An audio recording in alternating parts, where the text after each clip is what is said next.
Around 740 BCE, during the reign of King Uzziah, it was a time of upheaval. The kingdom of Judah was caught between empires. Assyria grew strong in the north. Prophets spoke of judgment and renewal. In this setting, a man named Isaiah, son of Amoz, entered the temple in Jerusalem and saw a vision that would become one of the most enduring images in all of theology. The seraphim, the six-winged beings who burn before the throne of God. The word seraphim comes from the Hebrew root saraph, meaning to burn. In ancient texts, fire often symbolized purity and divine presence. Seraphim are therefore understood as burning ones, beings made of flame who exist not to destroy but to purify. Isaiah describes them in Isaiah 10. I saw the Lord sitting upon a throne, high and lifted up, and his train filled the temple. Above him stood the seraphim. Each had 6 wings. With 2 he covered his face, with 2 he covered his feet, and with 2 he flew. And one called to another and said, Holy, holy, holy is the Lord of hosts. The whole earth is full of his glory. In that single vision, the structure of heaven is revealed through symbols rather than simple description. The 6 wings represent 3 dimensions of reverence. The 2 wings covering the face symbolize awe before divine light. Even the purest beings cannot look directly at God. The 2 covering the feet represent humility. Even angels hide the parts that touch creation. The final 2 wings used for flight signify service and obedience, the readiness to act at divine command. Ancient Jewish and Christian thinkers treated these images not as literal anatomy but as sacred language. The prophet was seeing what human words cannot contain. Fire, motion, and holiness were wrapped together into one radiant form. Later theological writings, like those of Philo of Alexandria and Pseudo-Dionysius the Areopagite, placed the seraphim at the highest order of angelic hierarchy. Above the thrones, above the cherubim, the seraphim stand nearest to the Creator, constantly singing the Trisagion, the triple Holy, Holy, Holy. Their song is said to shake heaven itself, the eternal vibration of worship that sustains divine order. The description of fire-linked celestial beings was not unique to Isaiah.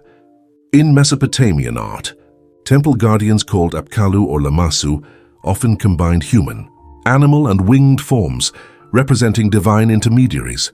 In Egypt, winged deities like Isis or Mahat stretched feathered, arms across sacred spaces as signs of cosmic protection.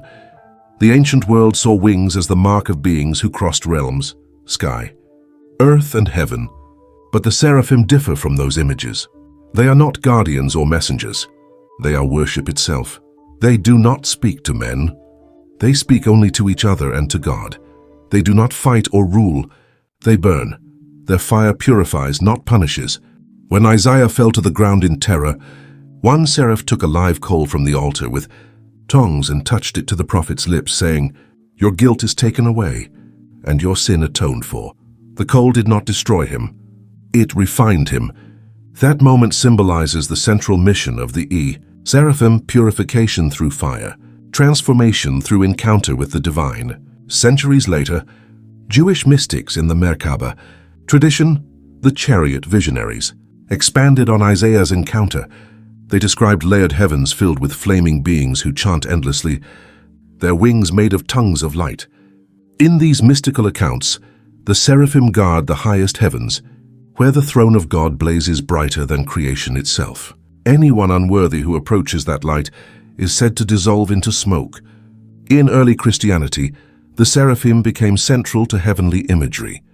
The church fathers like Gregory the Great and Thomas Aquinas identified 9 choirs of angels with seraphim at the top. They are described as beings of pure love, so close to God that they ignite with the divine presence itself. Their flame is not physical. It is the fire of understanding, love, and wisdom. In medieval iconography, seraphim were painted as faces surrounded by 6 red wings, often without bodies, to show that they are pure energy and intellect. Byzantine mosaics from Ravenna and Constantinople show them encircling the throne of Christ. Golden crimson, eyes upon their wings symbolizing eternal awareness. The color red, the hue of fire, represents both danger and sanctity, the paradox of divine closeness. Throughout centuries, the seraphim became symbols of the highest consciousness, the point where divine and human meet through vision. In Renaissance art, Painters like Raphael and Botticelli showed them as luminous beings, hovering at the borders of heaven. Their wings, divided into layers of red, gold and white, remind viewers of the movement between purity, enlightenment and passion. The number 6 in their design has deep significance. In Hebrew numerology, 6 symbolizes creation, the 6 days before rest. Thus, seraphim mirror creation's rhythm, acting as both part of and witnesses to divine order. They also embody balance: 2 wings for worship, 2 for humility, 2 for action, contemplation and motion in perfect symmetry. Modern theologians view the vision of the seraphim as a revelation of divine otherness. They exist beyond time, beyond material form. In them, Isaiah saw a pattern, that even the purest creatures must veil themselves before ultimate holiness.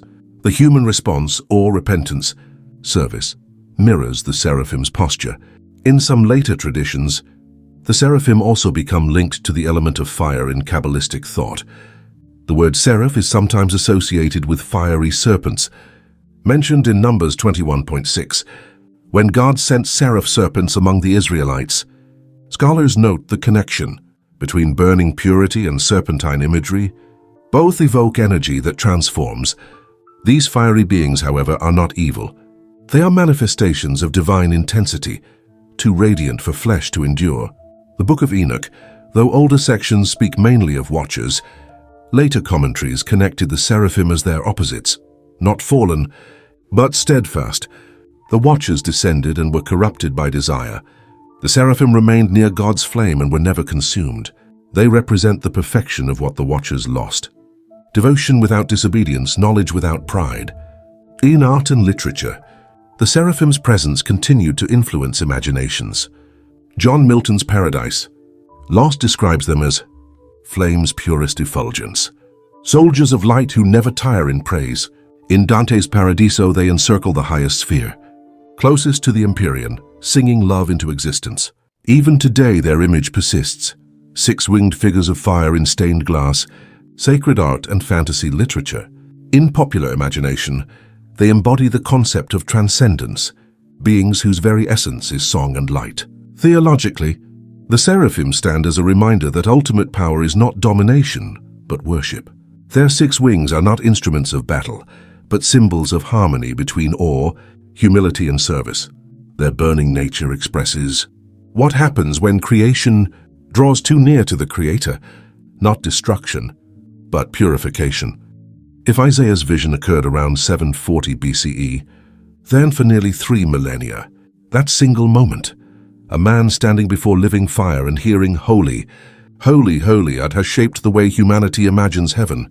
And so the seraphim endure, unseen flames circling eternity, voices of light echoing across all ages, forever reminding the human heart that holiness is fire.